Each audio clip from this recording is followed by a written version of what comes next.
Alright guys, so we have Chow Kiat, or affectionately known as Chow Kiat or ECK. He's back in Singapore from LA. Yeah.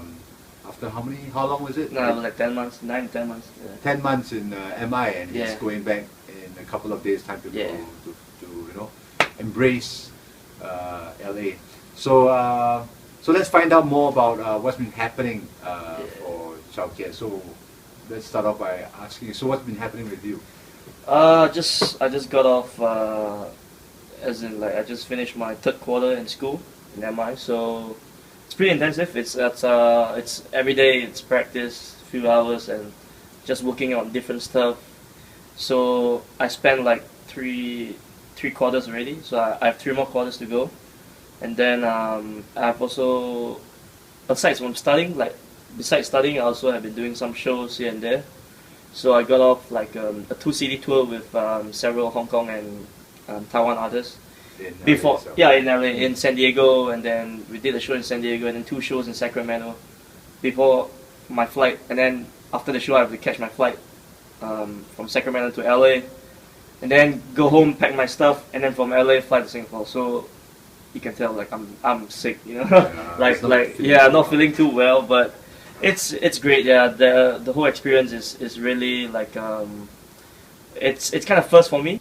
Actually, it's interesting because most people, when they go overseas to study, they just get into the studying music, and they don't go out and network and stuff like that. But you seem to be doing a lot of shows as well as studying. So how do you go about getting that done? Do they look for you? I was fortunate because I went to the first the first month or second, like 2 months. Just basically like when I first got there, I told myself that I'm gonna try to hustle for gigs and just try to go jam session and whatnot. So I went to, a friend of mine brought me to this Thai place, and then there were some Asian dudes and some just basically a jam session. So I went there and played, and then after that the guys liked me and they offered me like every Saturday like a regular Saturday gig. And then on top of that, I know a keyboardist there. I played with him once. And then we became friends, we became friends. And then just one day he was like, there's this one guy that's looking for a drummer, and I recommended you. I said, oh, thanks. And then lo and behold, he just called me, and he was like, hey man, I got this show, we're gonna meet rehearsal, and then we're just gonna do it's basically an Asian pop thing, that we'll just travel up to Sacramento once a month. And so this is what Glenn Sobel will call the bro hookup. The bro, yeah. The bro hookup. And then so like the first time was a tryout. It was like nobody knows what's gonna happen, but I just went. It was really just for exposure, and like people for Brandon, he knows me personally, so I'm more like just trying to get my experience, just trying to gain more experience playing points. Experience points. EXP. EXP. So after we played the first show and they liked us a lot, and they got us like five dates or something. So nice. And then everything just went on from there. Some guys contacted me from elsewhere to take us to Reno to play for Eric Mo and Julie Su.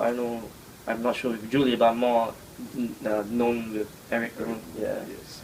So it's like everything just snowballed, and it's tough to handle that, the gig side and the studies, because the studies is very intensive. Yeah. It's almost like I don't know, man. Like for me, at least if I'm in LA, I practice at least 2, 3, 4 hours a day. Just try to just play something. Just try to practice. So what do you practice? Just to give an insight. There is a lot. Like for example, like the school covers technique, grooves, reading. So from what I gathered, like I read a lot. So I try to read what are the good and effective ways to practice.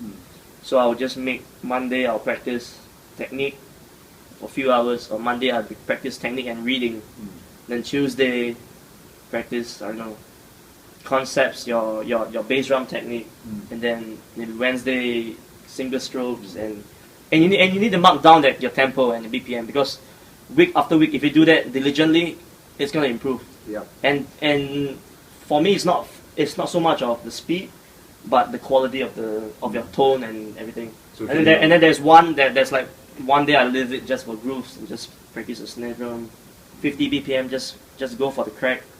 Yeah. So can you give us an insight of what you practice? Yeah. So depends. Like maybe I'll have a metronome.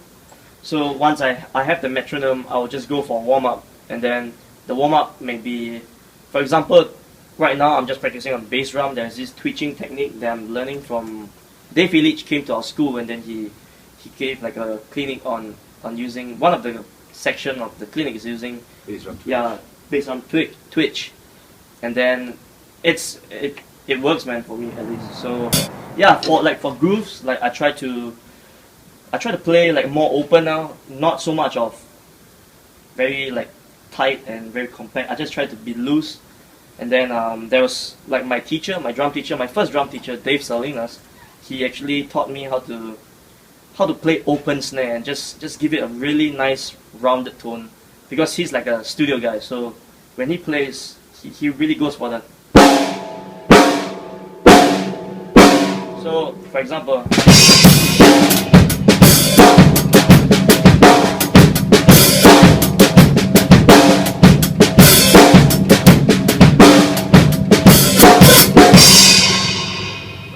so it's just stuff like that, you know. So I'll just go for like, just go slow, you know. Maybe because if you're going slow, it's hard to play 8th note. So you can try 16.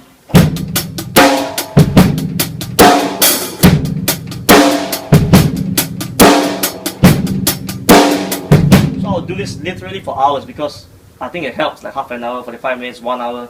So I'll go 50 BPM. Sometimes I'll do 8th note subdivision. Sometimes I'll do 16th note subdivision. It depends. Just to get just to get the feel. And then once you do this for a while, you realize that everything just opens up. Like, I don't know, right now I'm in a stage whereby I really like playing songs, and then I can pick up songs pretty quick. So just regular songs, and then you mean playing music? Yeah, playing music. Yeah, just music, and then not much of a drummer. Yeah, not much. Yeah, just going for the nice, yeah, just nice snare, nice groove. Because at the end of the day, I just want to be hired, so I work on that a lot. But I try not to, you know, I try to practice everything, you know. Okay. But groove is where I'm at now, right now. Yeah, at this moment. Okay. Yeah. So ultimately it is about groove. Yeah, it is about groove. Yeah. Serving the music, but when it's time for you to shine. Then I will do. Yeah, right? That's right. Okay. Yeah. So you also went to the Mike Johnston camp. Yeah. So tell us more about that. It was amazing. It was like a drummer's heaven, because like everything is there, and whatever you see on YouTube and whatever you see on the social media, it's real. You know, it's like everything comes to life. And Mike is super nice guy. Shout out to Mike Johnston. Yeah. He's like, he kind of like changed the perspective of not just, you know, just be so everything is about you, but it's just about sharing, and just try to be not, I wouldn't say friendly, but just try to be yourself, and just enjoy playing drums, and enjoy playing drums with people around you. Yeah, that's very important. So I mean, I still remember the first day I couldn't even finish playing the first page. It was that hard, man. For me, you know, I'm not like too technical, but it was like, yeah, I can do like, I don't know, there's a few like 8, I don't know how many, but I can do like 3, 4, but the rest of 4, I can't finish the whole page. And then I can't count rhythmically. I can't count finish 1 to 8. You know, so it's like I went there, and I was blown away. Like, you thought you know so much, but wait till he teach you some stuff. The more you will be the less you know. Yeah. So like I was first of all, I was very humbled, and I was very touched by his gesture and his willingness to help. Yeah, he's an educator, man. He's a real deal, I feel. Yeah. Cool. Okay. So at this point of time, would you like to share something with the viewers there? Something that you've learned, something that you know, a word of advice or food for the younger generation? Yeah, sure. First of all, maybe I will start. I can show you guys a lick that I always use. Right.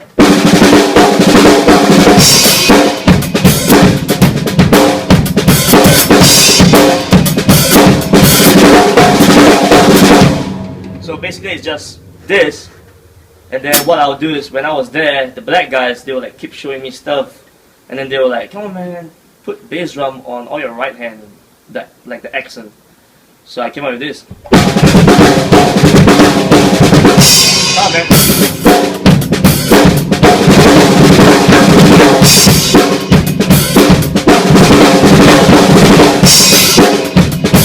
So it's like a good workout for your leg, especially. Rusty, but Slow, but with the hi-hat on the right hand side. right.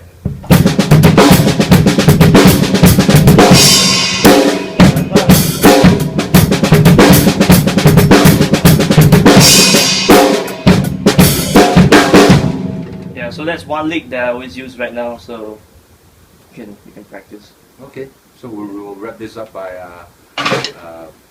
giving the 2 cents of word of advice for for anybody who wants to pursue. Sure.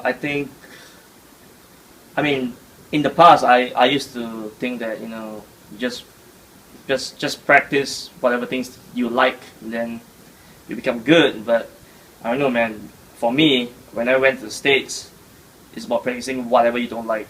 I mean, I've like gotten into jazz so much right now. Like, I mean, like, I'm not like good, but I appreciate jazz and I try to learn the jazz language. And I used to don't like a lot of stuff, but right now I'm just trying to, okay, I need to be good. I need to practice stuff that I don't know, so I just keep working on stuff that I really don't know. And it has helped me a lot. And most of all, if things are getting a little bit boring and too intensive, just play music. Yeah, play music, and then you'll be like, okay. I know play drums. So, and then you go back, and then you go back again. Yes. Yeah, so okay. that's. So where can we find you on YouTube, Facebook? Just add me Twitter. CHOW space KIAT. People call me CK, so that's like my nickname in the States. So your YouTube And then channel is ECK. yeah, you just Google, just YouTube the same thing, and it'll be there. My website is eck.sg, so it's easy. ECK.sg. Yeah, everything is like eck.sg. So you can find Chow Kiat at eck.sg. Yeah. Or go to YouTube and search Chow Kiat. Yeah. ER space CHOW space KIAT. Yeah. And you might also want to check him out on Facebook. Same thing, right? Yeah. Chow Kiat, Yeah. yes. Yeah. So thanks for sharing. No worries, sharing yeah. with us, man. Yeah, no worries. See ya.